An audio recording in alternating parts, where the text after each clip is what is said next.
Buenas noches, bienvenidos al banquillo, gracias por estar con nosotros. Hoy vamos a revisar el tema de la seguridad ciudadana, cómo se debe enfrentar por parte de las autoridades los últimos acontecimientos que nos han dejado luto con la participación incluso de miembros del ente de orden y seguridad.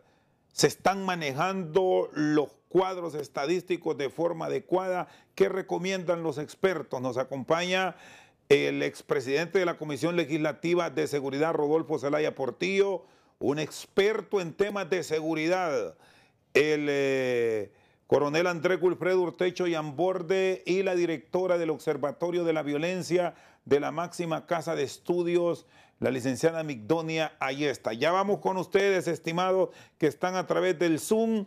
Saludo a don Rodolfo Zelaya, aquí en el estudio. ¿Cuál es el análisis que se tiene, los puntos de partida que deben ser claves por parte de la autoridad, sobre todo, Rodolfo, en esta temporada de final de año, donde hay mucho circulante, donde hay mucha actividad económica y los riesgos en temas de seguridad normalmente aumentan? Rodolfo, buenas noches. Muchas gracias, Chendo. Muchas gracias por la oportunidad y un saludo a todos los televidentes del banquillo, que son muchos a nivel nacional. Bueno, creo que al principio, cuando miramos las estrategias de política en seguridad, cuando yo estuve en el Congreso Nacional hicimos una reingeniería total prácticamente en el tema de seguridad. El tema también es la aplicación de parte de los funcionarios de las leyes, pues muchas veces no comprenden el espíritu del legislador. Pero también hoy por hoy, no solamente el mundo ha cambiado mucho. Estamos hablando de 15 años para acá, las leyes que nosotros pretendíamos y que hacíamos en el Congreso de la República y las estrategias que buscamos en el tema de lucha contra lo que era el crimen organizado, el narcotráfico y la delincuencia común, son muy diferentes a las actuales. Porque hoy por hoy el tema de tecnología nos puede ayudar muchísimo y creo de que nadie lo ha contemplado hasta este momento. El tema de tecnología puede venir a reducir grandemente los índices de violencia en nuestro país y en definitiva no estamos hablando de cámaras, no estamos hablando de cosas tradicionales, sino que temas totalmente diferentes. Hoy por hoy la automatización ha permitido que mucha gente opte por diferentes empleos ahora y la automatización también entra en el tema de seguridad. Los planos de seguridad hoy por hoy son totalmente diferentes a los que vivíamos hace poco.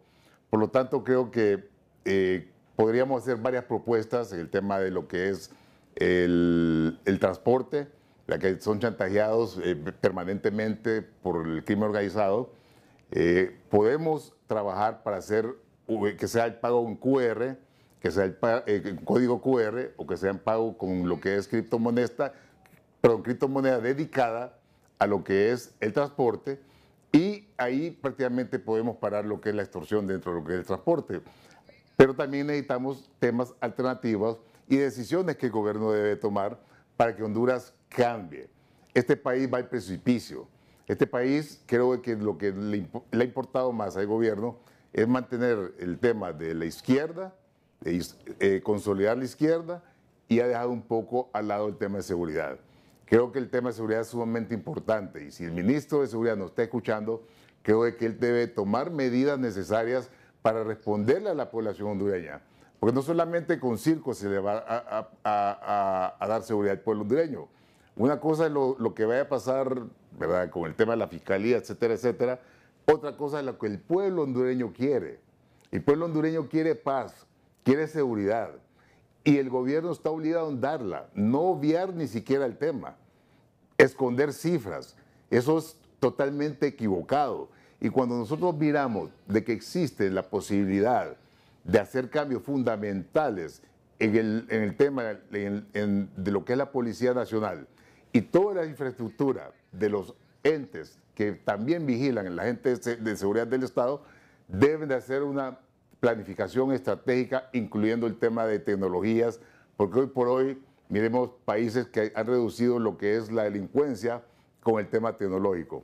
Si nosotros tenemos presidentes arcaicos, tenemos candidatos arcaicos, nos van a dar políticas arcaicas. Muy bien. Bueno, coronel Andrés Wilfredo Urtecho Yamborde, Estamos trabajando a nivel de la autoridad con normativas antiguas. Ya son urgentes cambios puntuales a nivel de la autoridad. ¿O qué es lo que ha pasado para tener algunos delitos imposibles de controlar? Y aquí podemos citar, ya Rodolfo decía, el tema de la extorsión, que sigue estando a la orden del día, ya no solo en las principales ciudades del país, esto ya se extendió incluso a sitios donde antes esto no ocurría. Coronel Urtecho, buenas noches. Yo pienso que el gobierno, los gobiernos deben arrancar de cero. Aquí nunca ha habido un plan estratégico de 15 a 20 años en cuanto a seguridad se refiere. Y este plan estratégico, que son los objetivos definidos para mediano y largo plazo, se hace a través de una serie de personas con especialidades diversas, sociólogos, psicólogos, filósofos, criminalísticos, criminólogos, una serie de personas especializadas en diferentes campos para establecer las estrategias del Estado, no del gobierno, las estrategias de seguridad del Estado a mediano y largo plazo. Esa es la primera parte. Esa es la primera parte. Cuando se ponga en plan, ese plan estratégico con objetivos definidos, deberá acompañarse de cambios técnicos, de cambios legislativos, de cambios penales, cambios procesales, unos diferentes cambios que conlleven a cumplir esa estrategia. Vean, por mucha tecnología que haya y que se aplique, no hay forma de evitar un asesinato. No hay forma de evitarlo. Tendría que haber un policía por cada habitante para poder adelantarse al intento de asesinar a una persona. No hay forma humana de evitarlo. Tampoco evitar un robo, aún con las cámaras de vigilancia, etcétera, etcétera, etcétera. La única forma como se frena el delito es mediante la eficacia y la eficiencia de los órganos preventivos, los órganos represivos, que es la parte investigativa, y los órganos jurisdiccionales.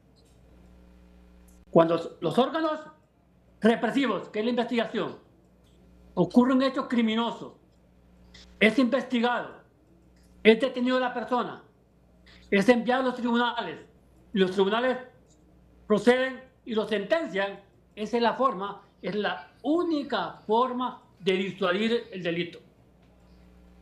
Si un delincuente mira que hay una manzana en una mesa, se la lleva, no le pasa nada, va a seguir llevándose todas las manzanas de todas las mesas.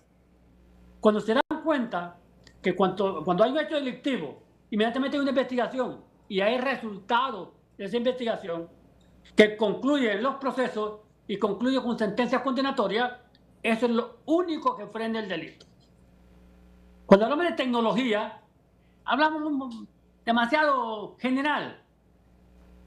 Solo existen dos tecnologías, que la tecnología que se usa en el campo investigativo, mediante los sistemas automatizados, mediante los materiales y el equipo técnico que faciliten la investigación de hechos delictuosos, y los elementos preventivos, que son las cámaras digitales en las diferentes calles y colonias, avenidas. Miren, aquí pusieron cámaras en 2, 3, 4 ciudades. ¿Por qué no hay cámaras por lo menos en las 18 cabeceras departamentales? Y posteriormente eficientar el 911. De nada sirve que haya una cámara que detecte un hecho criminoso si no es visto por los operarios que están vigilantes en esas cámaras. ¿Y de qué sirve que el operario vea el hecho delictuoso si no hay patrullas que lleguen a evitar ese hecho o a capturar a los delincuentes? Es un proceso. La acción preventiva, la acción represiva, la acción investigativa no es casual, no es separada, es un conjunto de acciones que deberá tomar el Estado para poder frenar la delincuencia. Lo de Bukele no viene de la NASA, ni viene de la Luna. Invirtió El Salvador en mayor cantidad de personas, en tecnología, en capacitación de esas personas, en pagar bien a esas personas, y ahora tiene resultados. Y por último, la legislación. Miren, yo les pongo un ejemplo. puntual. Aquí hay políticos que hacen politiquería barata con artículos que el pueblo que no conoce de leyes lo ve bien. Hablemos del 439. El 439 establecía, la penúltima reforma, que antes de procesar a una persona por lavado de activos, la policía, la fiscalía debía investigar el origen de ese dinero y posteriormente procesarlo, es decir, este señor lavó dinero porque ese dinero viene del tráfico de drogas. Este señor lavó dinero porque este dinero viene de tal fraude. Y obligaba a la fiscalía y a los órganos de investigación a que investigaran. Cuando los famosos diputados reforman nuevamente el 439 y lo llevan a la antigüedad, ¿qué pasa? La fiscalía mira que hay un señor que tiene un súper y lo acusa por lavado de activos. Y allá es que vaya a probar de dónde sacó el dinero para comprar el súper. A los dos años y medio que prueba de dónde sacó el dinero, ya no tiene súper. Ni siquiera tiene mercadería, ya se lo robaron. Ya la destruyeron. Y es un dueño que comienza de cero. Mire, mire, joven, a los 2 años y medio usted es inocente. Entonces él dice, bueno, devuélvanme mis cosas. Y lo que le devuelven es nada. Un día yo logré la devolución de una vivienda. Fue allanada, estando la gente viviendo allí. A los 2 años y medio que nos devolvieron la casa, fui con los dueños. No había televisores, no había cama, no había sofá, no había nada. Y el señor pregunta, ¿y mi cosa? Y dice la AVI, es que aquí no está. Y normalmente el hondureño dice, por favor, déjenme mi casa y váyanse a la chingada. Y déjense chingarme. Y ese hecho delictuoso de robarse las cosas queda impune. Entonces, la legislación debe transformarse, no por diputados, que no son abogados. Debe formarse un grupo de personas, psicólogos, sociólogos, abogados, que litiguen de verdad. Hay abogados que no conocen los juzgados, que lo que conocen es teoría. Entonces, debe ser personas que realmente estén inmersos en la problemática, formar ese grupo y hacer los cambios que corresponden. Muy bien. Pero no porque se le ocurre a una persona. Muy bien. Gracias. Están con nosotros el exdiputado Rodolfo Zelaya, el coronel Andrés Wilfredo Urtecho Yamborde y la licenciada Migdonia Yestas, la dama que conoce al dedillo los números y los acontecimientos de muchos hechos. Hacemos una pausa. Cuando regresemos vamos a revisar los cuadros estadísticos y recomendaciones desde el área social para enfrentar este flagelo. Ya volvemos. Seguimos al banquillo. El tema de la seguridad ciudadana lo revisamos hoy. Licenciada Migdonia Yestas, en los cuadros estadísticos que ustedes tienen y que cotejan a diario con diferentes entes ligados al combate de la criminalidad, ¿cuál es el acontecimiento que más les está preocupando? Y quiero que usted me lo cuente con datos estadísticos, porque aquí lo que hemos escuchado, incluso de la misma autoridad, es que se están peleando. Ahí hemos escuchado que Yolisa Villanueva, viceministra de Seguridad, le dice al doctor Gustavo Sánchez que diga la verdad, que no mienta, que dé números exactos. ¿Ustedes qué han logrado corroborar? ¿Se tienen cifras exactas o se está ocultando información? Buenas noches. Buenas noches. Quiero referirme en primer lugar al método. El método científico nos permite poder evidenciar lo que hacemos. Nosotros, como Observatorio Nacional de la Violencia de la Universidad Nacional Autónoma de Honduras, desarrollamos un proceso de cotejo, de comparación de datos de fuentes y de diferentes fuentes oficiales. Llámese la Policía Nacional con todas sus direcciones, la Dirección de Medicina Forense, el Instituto Nacional de Estadística y el Registro Nacional de las Personas como fuentes primarias, pero también comparamos lo que las organizaciones en el campo, en cada uno de los municipios, llámese iglesias o organizaciones de la sociedad civil, nos pueden brindar información. Esto nos permite contrastar esa información con las fuentes oficiales y de hecho incorporamos esos datos para que se puedan incluir en los registros administrativos de la Policía Nacional en este caso. Eso da cuenta de que hacemos un análisis y no hay manera de no incluir información, o sea, no se puede mentir sobre eso. ¿Por qué? Porque los casos que no tienen las instituciones estatales, el observatorio se los incorpora a manera de actas de no conformidad de los datos, es decir, les hacen falta estos casos y por lo tanto se los incluye. Eso da cuenta que en este año los datos muestran que hay más de 2.500 muertes violentas en lo que va del año en materia homicida. Pero la preocupación ya no solo estamos pensando en homicidios, sino que en la siniestralidad vial, eventos de tránsito, porque en este año han disminuido los homicidios y han aumentado los eventos de tránsito. Y esto se vuelve una preocupación porque son los que se conducen en motocicletas, son los que más víctimas presentan. Licenciada Yesta, aquí quiero hacer un alto, porque esto al final que usted nos plantea a nivel externo nos pone como un país de cavernícolas cuando se habla de homicidios. Sabemos que el número de víctimas mortales por accidentes de tránsito muchas veces es por eventualidades. Deberían sacarse de esas cifras y partir como hecho violento, entiéndase, homicidios y asesinatos. Esto porque otros países así lo plantean. Y ese ha sido un tema de discusión permanente. Lo explico si te parece. Cuando hablamos de muerte por causa externa, son las muertes que no son productos de una enfermedad, es decir, no se murió de diabetes ni de un paro cardíaco, sino que murió por causas externas. Y los eventos de tránsito son muertes violentas, igual que los suicidios, igual que los homicidios. Pero estaba hablando de los eventos de tránsito que he dicho que se han aumentado.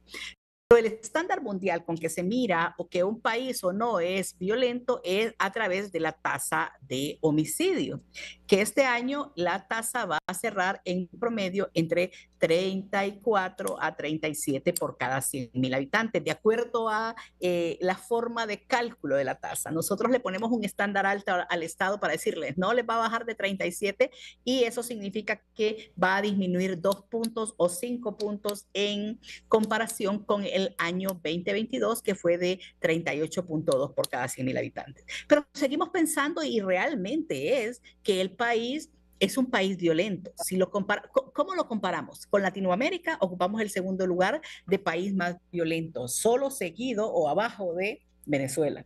En Centroamérica ocupamos el primer lugar en materia de violencia homicida. ¿Y quién sigue después de eso? Guatemala. Ya El Salvador está quedando en cuarto lugar y está ascendiendo Costa Rica y Nicaragua, que ocupa el quinto lugar. Es decir, seguimos siendo un país violento. Y ahí hay varias causas por las que pensamos eso. El primero es que nos hemos acostumbrado a vivir con violencia y nos hemos acostumbrado a que a la menor provocación saca o desenfunda un arma y dispara a la otra persona.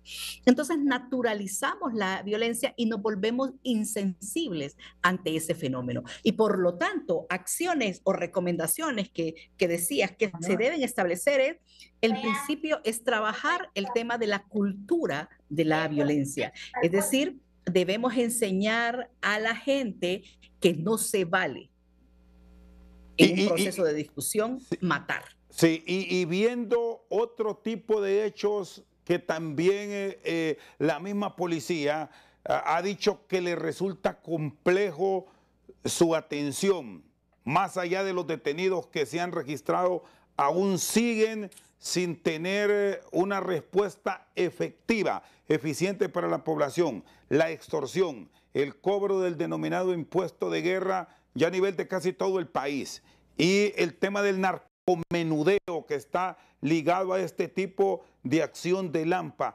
¿Por qué le está siendo tan difícil a la policía darle una respuesta a la sociedad?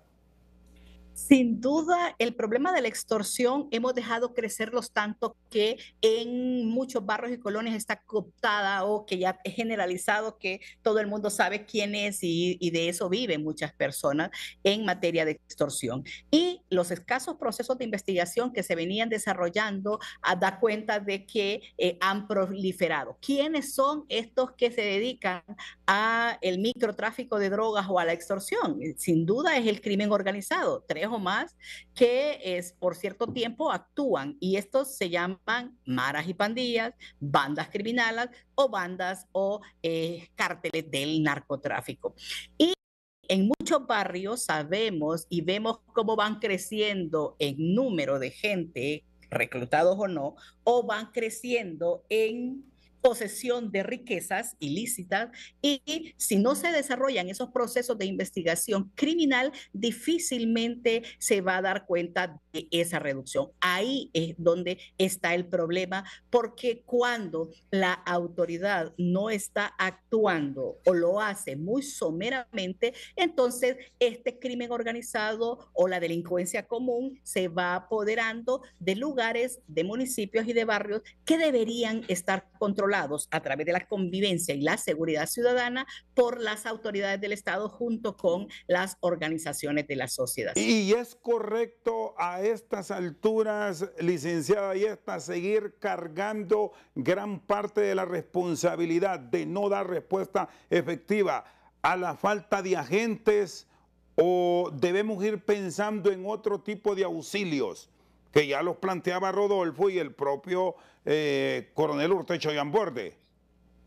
Sin duda, las cámaras de vigilancia, las alarmas, los sistemas de reconocimiento y muchas de estas tecnologías de vanguardia o de punta que se presentan en muchos de los municipios o en las grandes ciudades sí son un auxiliar en la investigación criminal, pero sin duda se requieren personal ético y capacitado para desarrollar este proceso. De lo contrario, siempre vamos a estar pidiendo y demandando como sociedad civil mayor investigación que dé cuenta de quiénes son los responsables y por qué le quitaron la vida a una persona, porque eso es lo que se está demandando siempre. Y ahí quiero hacer un apartado especial, y es que en esta reducción, hay una reducción en este año, en los datos que hemos validado en los primeros 9 meses del presente año, pero lo que se evidencia es que hay una reducción en muertes violentas de hombres, pero no así de mujeres. Las mujeres y los homicidios múltiples están aumentando en el país a pesar de esas reducciones.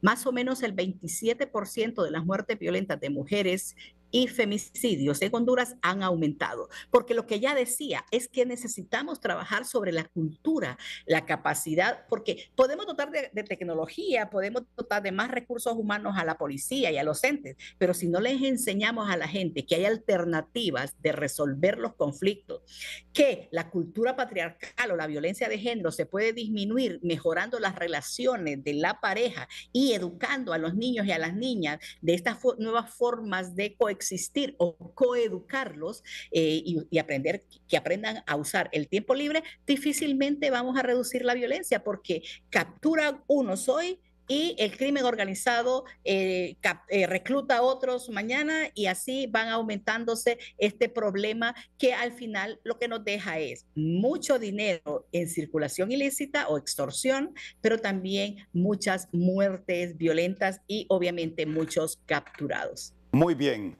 La licenciada Migdonia Ayesta del Observatorio de la Violencia de la Universidad Nacional Autónoma de Honduras. Hacemos una pausa, ya seguimos revisando esta problemática de la seguridad en nuestro país. Ya volvemos. Seguimos al banquillo, don Rodolfo Zelaya. Hay quienes tienen sus dudas y tienen incluso sus reservas con el uso de tecnología por aquello que en algunos casos se ve vulnerada la privacidad, pero si se trata de combatir al crimen organizado, hay que echar mano de todo. No, es correcto. Cuando nosotros hablamos de tecnología es porque existe hoy la tecnología y no podemos hacer caso omiso a ella. Por ejemplo, los teléfonos celulares. ¿Cuántas personas que nos están viendo han sido víctimas de cualquier delito cibernético? Ya sea que le clonen su tarjeta, que entren a su cuenta y lo dejen en cero, que lo llamen por teléfono para decir: le tenemos una mega oferta de inversión, usted meta $2,000 y se va a ganar 20,000. Entonces mucha gente ha caído, pero no lo denuncia por pena, porque sencillamente no conocían la tecnología, no conocían que existen posibilidades de poder hacer dinero, y solamente han escuchado rumores de cómo es el nuevo mercado tecnológico. Entonces mucha gente al final cae porque quiere entrar a ese mercado sin conocerlo. Y es cuando es víctima de las estafas cibernéticas que han habido.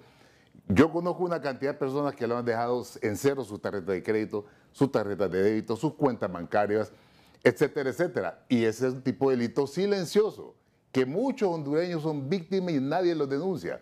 Creo que hay que hacer una campaña de explicación de la protección de datos de los individuos, de sus teléfonos, para que no sean víctimas de ellos. Y la policía tiene las capacidades ahora mismo de reacción y la garantía de una respuesta efectiva, porque muchas veces, y aquí me gustaría que intervenga el coronel Urtecho, muchos no se atreven a hacer este tipo de denuncias porque en la misma policía están las orejas o los informantes, o no sé si ya la depuración llegó a penetrar a tales niveles que tenemos una policía en la cual confiar. Coronel. En el mundo no hay una policía totalmente depurada, en el mundo completo. La depuración es un proceso permanente en cualquier policía del mundo. Lógicamente, países como el nuestro, la incidencia de infiltrados es mucho mayor que en otros países, porque el proceso de depuración ha ido muy lento. Debemos entender que la depuración es un proceso normal en la policía. Debería ser un proceso normal de todos los días, de todos los meses y de todos los años. No hay necesidad de formar una comisión de depuración. Si el sistema funciona, el órgano interno de investigación de la policía depura permanentemente. Sin embargo, debemos reconocer que sí hay ese riesgo bastante alto de tener infiltrados todavía dentro de la policía. ¿Y qué está pasando? De que se depure, no es fácil dejar una policía totalmente limpia. ¿Y qué está pasando con este proceso, coronel? Coronel, disculpe, ¿qué está pasando con todos estos procesos y hasta el mismo análisis de la personalidad de los policías? Porque hemos conocido que a ustedes se les prepara y se les forma de tal manera que deben ser tolerantes ante muchas situaciones. Aquí yo recuerdo que al ejército se le criticó porque dicen que el ejército no puede ir a las calles o estar en operativos porque reaccionan sin pensarlo y provocan hasta hechos violentos. Pero ¿qué hemos encontrado ahora? Que incluso oficiales, ahí está un caso de las últimas horas de Santa Bárbara, en Quimistán, un oficial le disparó a un civil y perfectamente con varios agentes se le pudo controlar y hoy tenemos un muerto y ya un policía oficial enfrentando un proceso de cárcel. Pero es que la preparación de respuesta ante un hecho violento la tuvimos y la tienen todos. Pero recuerda que ahí influye un poco el carácter de la persona. A pesar de que se le capacita en derechos humanos, se le capacita en la forma de retener a una persona, en la forma de detener a una persona, en la forma de dominar a una persona. A pesar de toda esa capacitación, hay un segmento fundamental en el ser humano que es el carácter. Y habemos personas más violentas y hay personas menos violentas. Por eso que usted ve en cualquier parte del mundo, policía en Estados Unidos, policía procesada porque mataron una persona de color, fue violentamente ultimada por exceso de fuerza. Eso hay en todas partes del mundo. Lógicamente, recuerde el nivel de alfabetización de nuestro país, el nivel de académico que impera en nuestro país. Entonces, a pesar que ahora los policías se piden educación media, no es menos cierto que también influye en la formación de casa de los hogares. Mire, Honduras vive de las remesas, pero esas remesas vienen con sangre. Porque la gente que se va para Estados Unidos y manda esa remesa, deja hijos solos. Si acaso con la abuela, normalmente con los amigos. Y este es un campo de cultivo para que crezcan las bandas organizadas y las maras. Así que esas remesas llegan a Honduras, más del 4.5% del puesto del ingreso, pero es remesa con sangre porque de eso se aprovechan las maras para crear su núcleo de personas menores de edad que al detenerla tienen otro trato, pero que pueden matar como mata un adulto, sin ningún miedo. Sí, Migdonia, ¿qué tiene que ver o hay algo que genere implicaciones con este comportamiento de la sociedad en general? y ahora de la propia autoridad con el clima que vivimos en el país, porque estamos envueltos de conflictos entre la clase política, que parece no ponerse de acuerdo en nada, y ya vemos los reflejos de cómo pasa de caldeada la sociedad en cualquier sitio del país, porque este hecho que referíamos de Santa Bárbara fue de una aldea.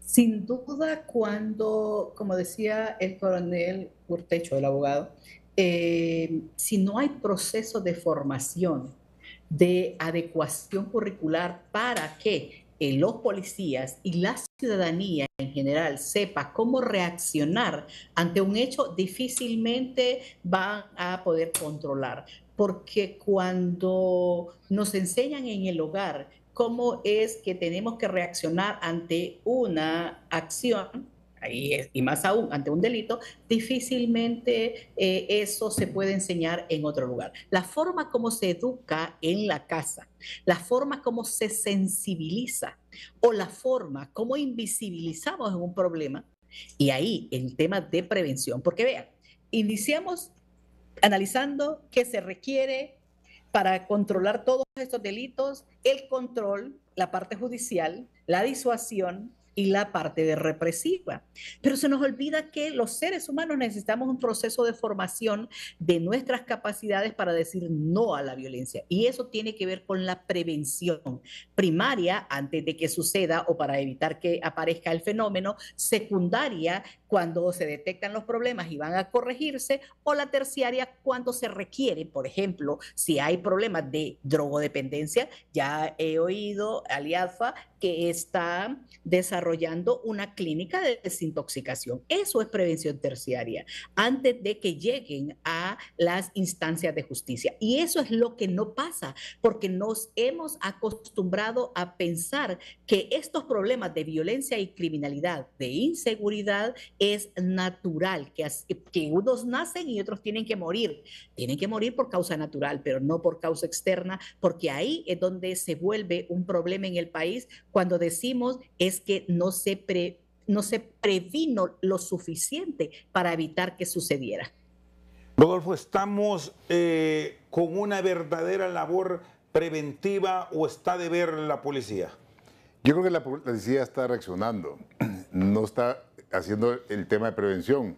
Dentro de la Policía Nacional está la posibilidad de ser preventiva o reactiva, pero está siendo reactiva en base a los sucesos porque siento que ha desbordado la delincuencia a las capacidades de lo que es el Estado y la operatividad del mismo. Entonces yo creo y le hago un llamado al director de la policía de que haga una estrategia enfocada a, número uno, a proteger la población de una manera permanente que sea enfocada a la prevención, pero no a la reacción. Pero cuando nos enfocamos al tema que la policía sea reactiva, entonces vamos a encontrar de repente agentes violentos, vamos a encontrar policías violentos y viene la crítica de la sociedad. Pero al final creo que si nosotros prevenimos realmente a conciencia, con tecnología, con capacidad, con número de elementos, yo estoy seguro que la delincuencia se puede disminuir. Hoy por hoy los delincuentes utilizan lo que es la tecnología, miremos, utilizan submarinos para meter droga. Por Dios, ¿y nosotros qué tenemos? Lanchas.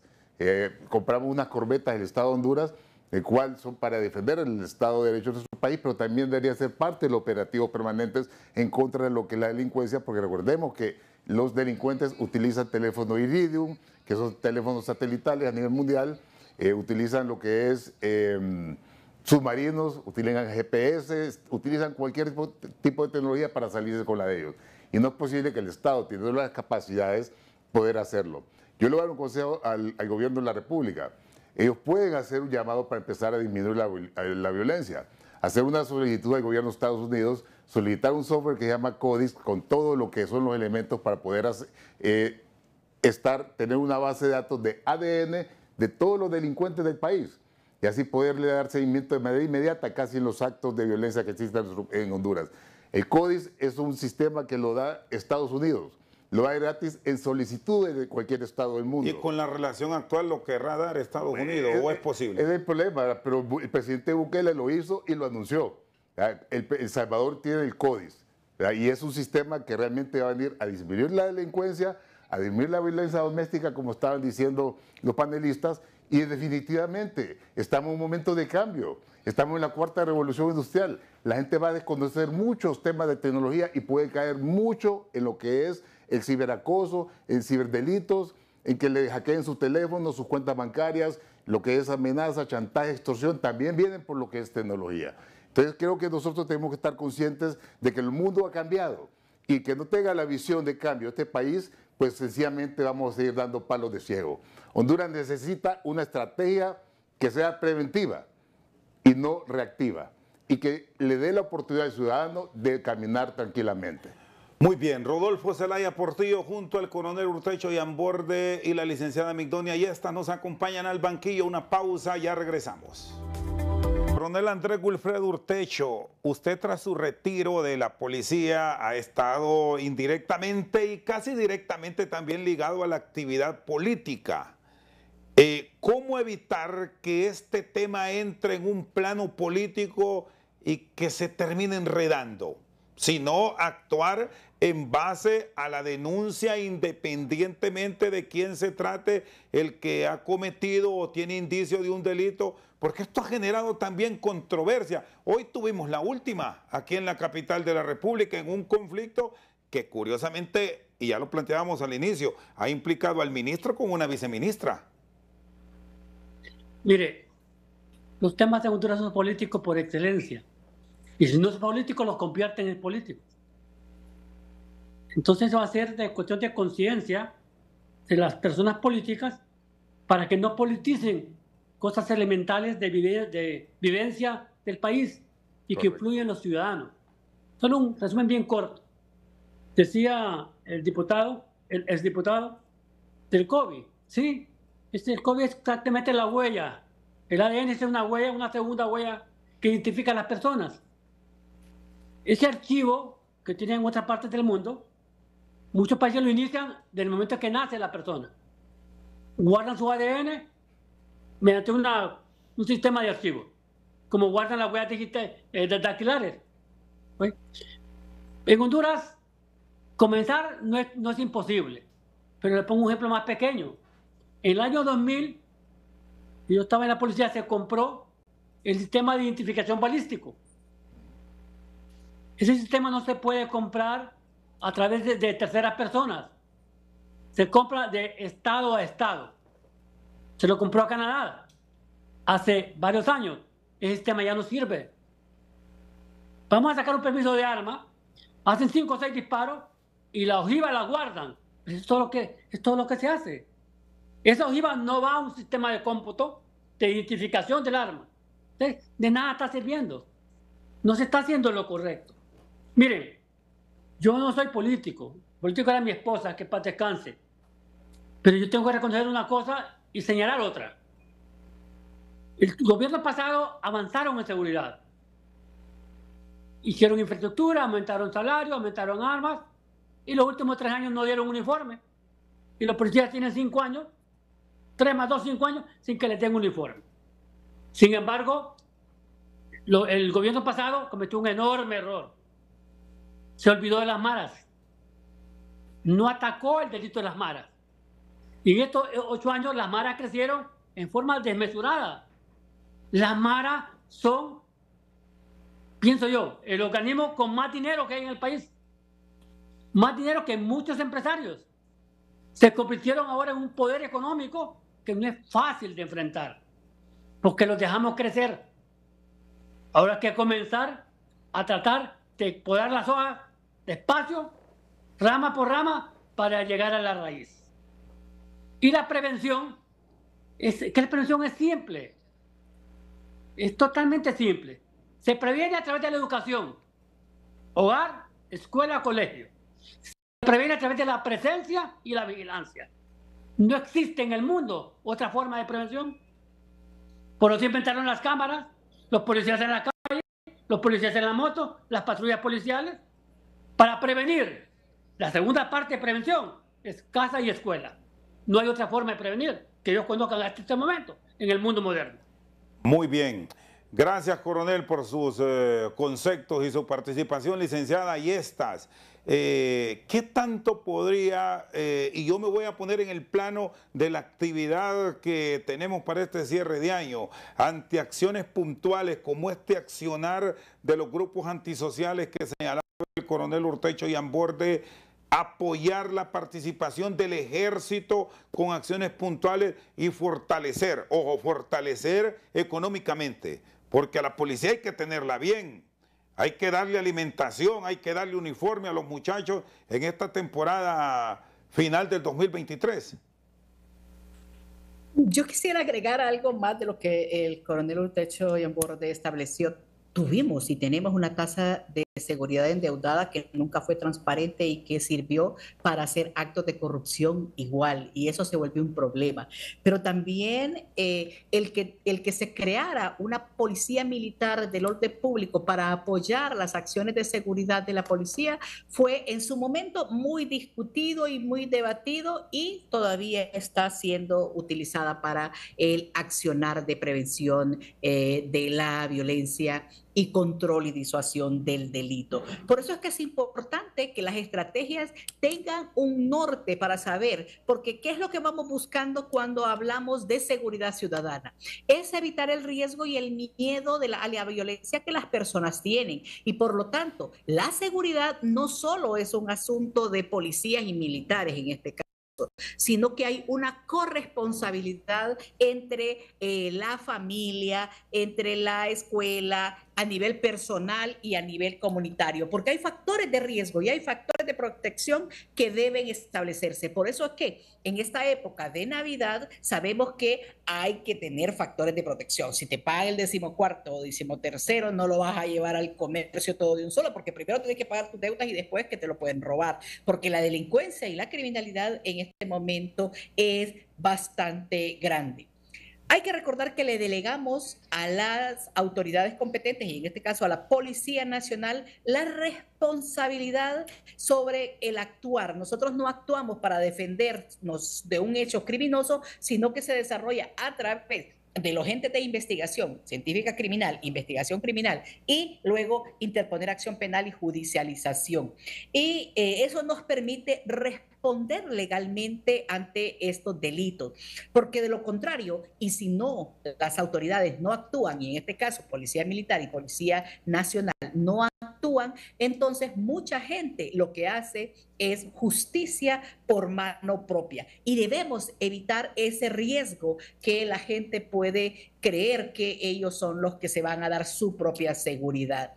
En ese sentido hay que reducir la proliferación de armas de fuego, y yo sé que el diputado estuvo trabajando y trabajó duramente en el tema de la ley de armas de fuego y municiones, pero es necesario trabajar para la reducción de esa proliferación ilícita de armas de fuego, pero hay que aplicar la ley. De nada sirve que tengamos tantas leyes lindas que la gente cree que nunca se la van a aplicar, porque la probabilidad de que un hecho criminoso llegue ante las autoridades es de un 5%, es decir, el 95% de los delitos quedan en la impunidad. ¿Y qué tanto está confiando? De que no actúe es un problema. Sí, finalmente, Migdonia, ¿y qué tanto está confiando, según los cuadros de ustedes en este año, la población en la policía?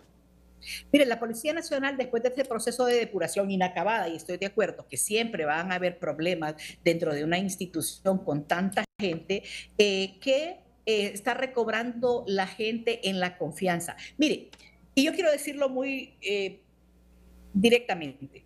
Teniendo un ministro de seguridad como el que se tiene, nunca ha habido un ministro de seguridad con un doctorado en sociología, o una viceministra de seguridad con el conocimiento en ciencias forenses y en patología forense, que deberían hacer, como diríamos en Santa Cruz, una buena mancuerna trabajando juntos, poniéndose de acuerdo para poder avanzar. Porque en este momento, y vemos que hay un esfuerzo sostenido en reducción de esa violencia y criminalidad, que vamos a tratar de o se va a reducir esa violencia a través de la tasa de homicidios. Muy Por bien. eso es que es importante ese proceso de trabajo conjunto de una política criminal que dé cuenta de cuáles son los problemas y cómo van a enfrentar a esos problemas, pero un Estado que esté políticamente trabajando en función de la población. Muy bien, gracias, Migdonia. Cierro con el licenciado Rodolfo Zelaya. Usted trabajó incluso en la creación de la normativa de la tasa de seguridad, que ya hacíamos referencia. Se abusó del espíritu del legislador, se traficó, Rodolfo, y es tiempo de hacer cambios. Totalmente de acuerdo. Una cosa es lo que legislamos y otra cosa son los que aplican la ley. Y creo que se abusó demasiado con el tema de la aplicación de la ley. El tema de corrupción que mencionaba la abogada Migdonia, pues sin duda alguna es una realidad que no podemos desconocer.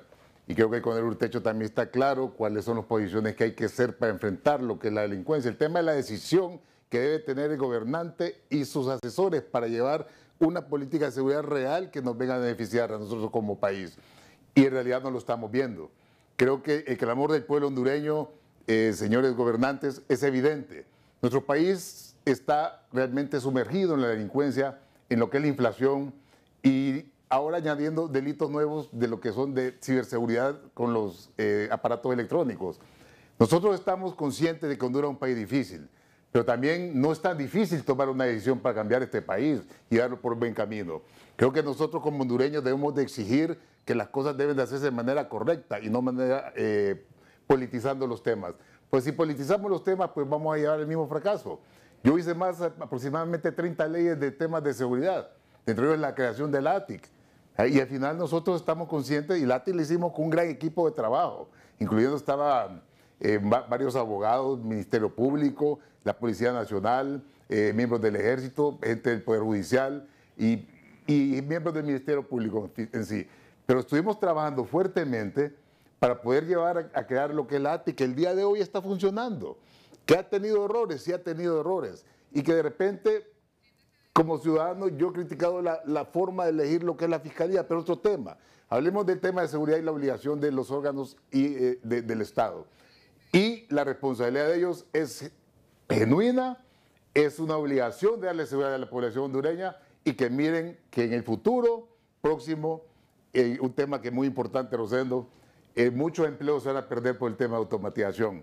¿Y qué va a hacer Honduras para ese tema? La Universidad de Oxford para el 2030 tiene proyectado que por el tema de la automatización y de la inteligencia artificial y las nuevas tecnologías se va a perder aproximadamente el 47% de los empleos a nivel planetario. Oiga bien, 47% a nivel planetario. Es la Universidad de Oxford, no lo estoy diciendo yo, lo dijo la Universidad de Oxford. Y sin ningún gobierno nacional al respecto, en pocos meses, en pocos años, este país va a estar sumergido en la miseria si no se toman las medidas necesarias para poder implementar seguridad, inversión y el involucramiento de la tecnología en nuestro país. Si no, vamos a quedar fuera, Rosendo, y eso nos va a doler muchísimo. Muy bien, gracias, Rodolfo. Agradecemos hoy la participación en el banquillo de la licenciada Migdonia Yestas, el coronel Andrés Wilfredo Urtecho Yamborde y Rodolfo Zelaya. Concluimos así la emisión de hoy de Al Banquillo. Buenas noches.